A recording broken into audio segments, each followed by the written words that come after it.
Hello everyone and welcome to Hallelujah News. Today we ask a question that cuts to the very heart of India's identity. India's constitution promises a secular state, a land where the state keeps equal distance from all religions. But is that promise being kept or is it slowly being rewritten? Our focus today is Gujarat's decision to make the study of the Bhagavad Gita mandatory in schools. This is not just about a few chapters of moral lessons being added.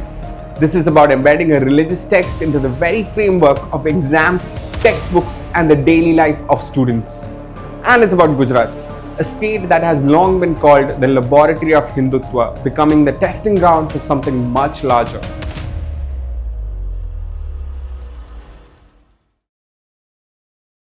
From the 2025-26 academic year, the Gujarat Secondary and Higher Secondary Education Board has added value-based lessons from the Bhagavad Gita into the first language textbooks of classes 9 to 12. This applies to Gujarati, Hindi, English and Urdu mediums. In some cases, the Gita content is directly inserted into the main textbook.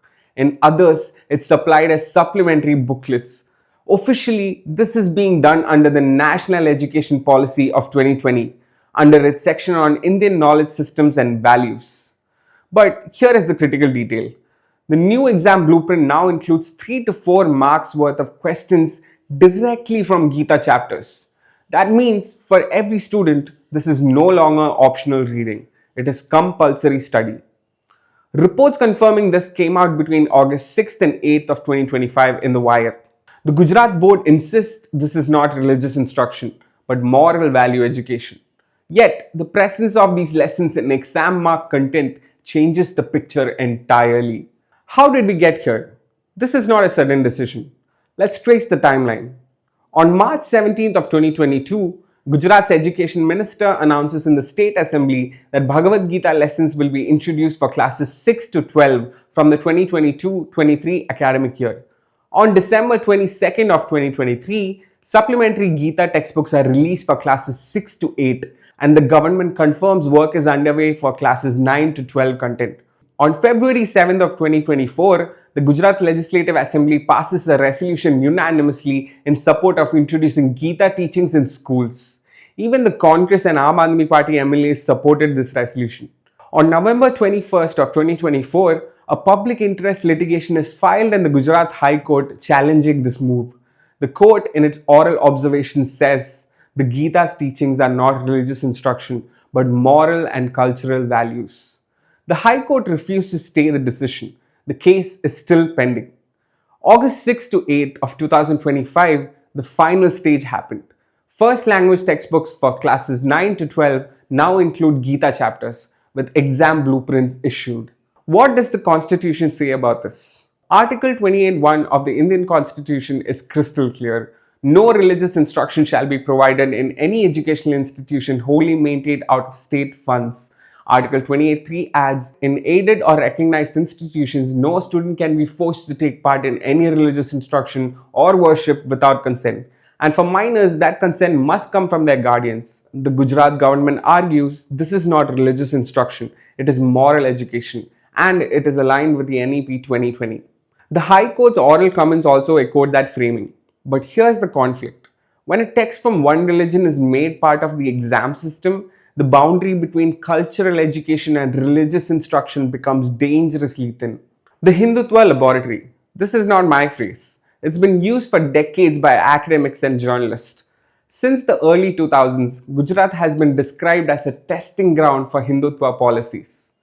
Public policy changes, curriculum revisions, and shifts in political culture are often piloted here and then exported to other states and to the national level. In school education, the rewriting of textbooks to reflect a Hindu nationalist view of history and culture is well documented. Now, this move to embed the Bhagavad Gita into the language curriculum with exam weightage fits perfectly into that long-term strategy. And this is not happening in isolation. In July 2025, the RSS chief Mohan Bhagwat personally attended a major education summit in Kerala. On July 27th, he delivered a lecture on Indianness in education at a public event. On July 28th, he addressed a national brainstorming session titled Gyan Sabha, Viksit Bharat Hetu Shiksha, a session explicitly aimed at rethinking education for a developed India. Supporters say this is about reclaiming India's heritage and correcting colonial era systems, but critics warn it's a part of an RSS driven agenda to saffronize education, blending ideological priorities with the NEP 2020 rollout.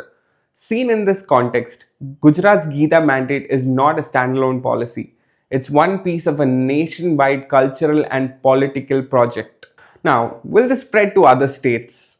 We're already seeing early signs. In July of 2025, Uttarakhand's education authorities announced plans to include both the Bhagavad Gita and the Ramayana in school curricula.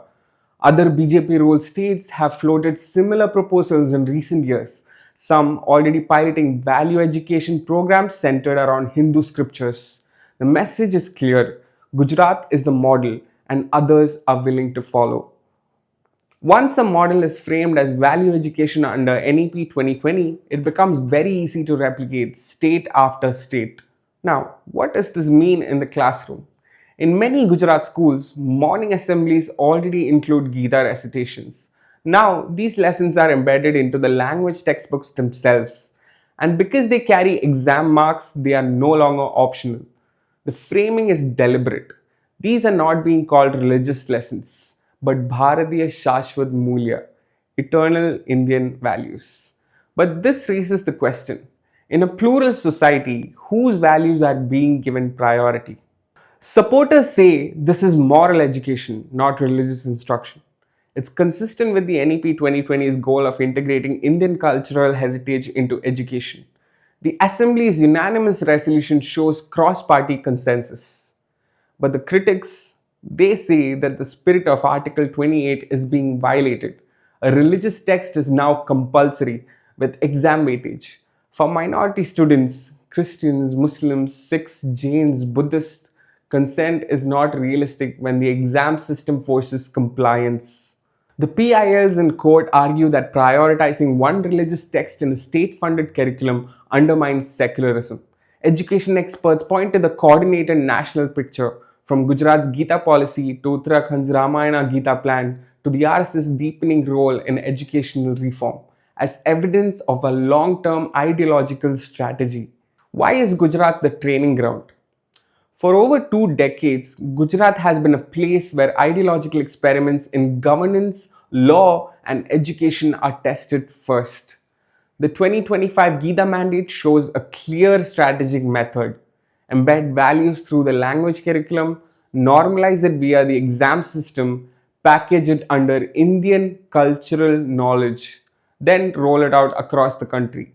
And now, with national level summits and RSS leadership openly framing education as the most powerful tool of national transformation, the Gujarat experiment has a ready-made platform to be scaled up.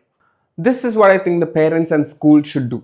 Under Article 28.3, in aided or recognized schools, no child can be forced into religious instruction without consent.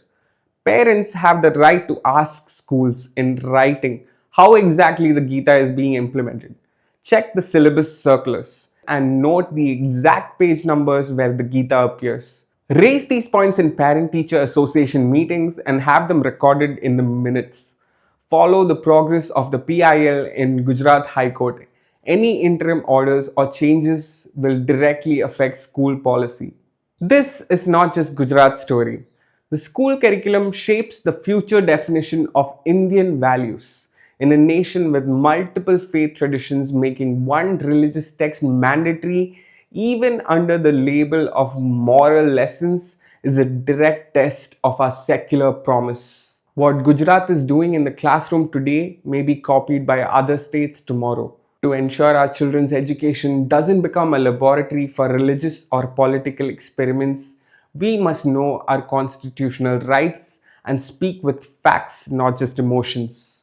Secularism is not just a word in the constitution. It is a safeguard for every community, and it is worth protecting. I'm Noah Sam, and this is Hallelujah News. Thank you.